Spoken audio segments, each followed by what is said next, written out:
Hey there, SC here with another episode of the Weirdo's Guide to Word Eating. I'm here today to talk about some young adult fantasy that I just finished reading. So these are two very different books. One takes place in Victorian era England and is part of a huge series of books by Cassandra Clare. Then the other one takes place in this sort of Roman-inspired, brutal world. And it's a debut young adult novel by Sabaa Tahir. I was actually reading these two books at the same time. I don't know if you've noticed, but I never come with a physical copy to show you and put on display, which is kind of unfortunate because I love that sort of thing, but I tend to read a lot of audiobooks through Audible and Scribd. And I was reading these two books simultaneously, one on Audible and one on Scribd. And I kind of finished them about the same time. I didn't really know anything about Clockwork Angel or the Infernal Devices series by Cassandra Clare when I started reading this, but I've been interested in reading more young adult fantasy that I don't know is popular, just to see what is out there and what is of interest to a large population of people. I just always find that question sort of interesting, especially as a writer of young adult fantasy. It's kind of important to know. So I read this book because it was sort of the precursor story to this giant series. This is a story about 16-year-old Tessa Gray who travels from America to England to live with her brother, so she thinks. But when she gets to England, she gets caught up with the downworld. And downworlders the downworld is sort of where all the supernatural people hang out. That includes ghouls, vampires, warlocks, and then Tessa also meets the Shadowhunters, who are this sort of angelic protector of mankind. And she ends up staying at the Shadowhunter Institute in London, which is headed by a woman named Charlotte. And Charlotte was one of my favorite characters in this book. I just liked that she was sort of a young person, but she still had to wrangle in all these shadow hunters who are kind of like her petulant children. Tessa gets involved with the shadow hunters. So you've got Tessa and Will and Jem, and they're all sort of attractive, available people. So what do you get when you have that? This book isn't quite in my wheelhouse, I guess, because I don't really go for stories that really focus in on the romantic element. I don't mind it, but there are certain times when it's just, for me, it's a little bit more romance than I necessarily wanted, and that's sort of how I felt about this book. I could definitely see it as being an enjoyable read for people who do look for romance in young adult fantasy, and there's certainly a place for it. It's a very popular theme in young adult in general, but it wasn't really for me. And Tessa as a character, it was kind of interesting. I had a lot of difficulty because I am of a certain mind about women's capabilities. I understand that, in Victorian era England, obviously, women grew up thinking, well, they think this way, they're the people who do this, and women are the people who do that. We're the gentler sex.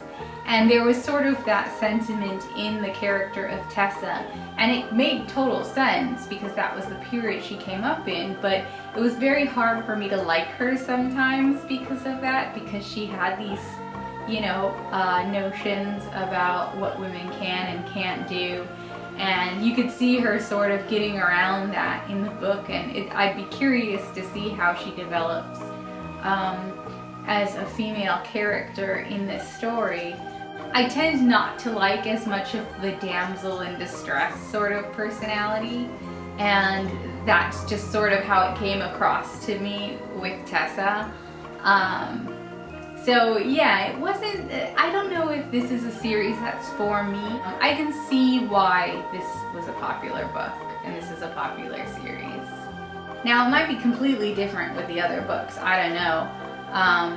I'm sort of in between deciding whether or not I just want to read about them, about the other books that come in the series, or if I should actually read them. The other book I read, An Ember in the Ashes by Sabaa Tahir, it takes place in a Roman-inspired world. There are these repressed people called the scholars, and they know how to read and write. They're not supposed to know all of those things. And then there's the Martial Empire. In the Martial Empire, there's a military academy, and students are taken from their homes and their families at very young ages to learn how to become soldiers for the Martial Empire at this military academy. It's actually two stories. There's one storyline that follows Laia, who grew up among the scholars. She is from a family of scholars. And tragedy strikes her home, and her brother is the only surviving member of her family other than her. So we follow her as she's trying to rescue her brother from the Martial Empire. And then the other storyline is about Elias, who is a student of the military academy from the Martial Empire, and he comes from a background in a family that is very much ensconced in the Martial Empire, and they're basically leaders in the empire. And so we have the story of him trying to escape this destiny he has to become a mask. They're basically just faceless, violent, cruel soldiers who do whatever the Martial Empire asks them to do, or asks of them. So we have Elias who's trying to escape, and then there's Laia who's trying to save her brother from the Martial Empire. Their two stories sort of come together when Laia has to go undercover when she joins this rebellion. She has to go undercover in the military academy where Elias is still training. We follow Laia, who's completely driven by her guilt and her desire to save her brother. And so you want to see her succeed because she's been through a lot, and through the whole thing you just feel like there's no way she can do this. There's no way she can survive being undercover as assistant to one of the most intimidating and cruel and violent leaders of the Martial Empire. So I couldn't even imagine how it was all going to work out, and I love it when a book can do that, can make me question whether or not the character is going to come through in the end. And then Elias, who, you would think that the masks and the soldiers who rise up through the ranks in this military academy are just brutal, heartless people. But then you sort of meet Elias, and it's a completely different story. Like, you see his thought process, and you realize that, well, it's life and death for them too, for these students at this academy.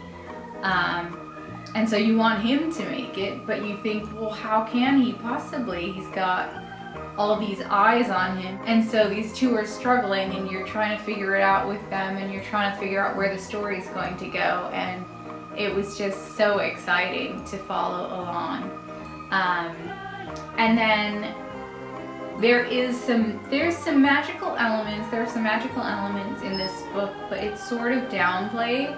It's not as in your face like supernatural creatures here and werewolves and vampires. It's not that sort of fantasy, but there's some magic in it, and you can tell it's brewing in the story. And now I was really glad to hear that there's going to be a sequel, because first of all, I would have threw something at somebody if that was just the way the story was going to end. But also because you can sort of feel things germinating under the surface of the story. Even though it's a very complete story, you can tell there's a lot that's going to happen in the next book.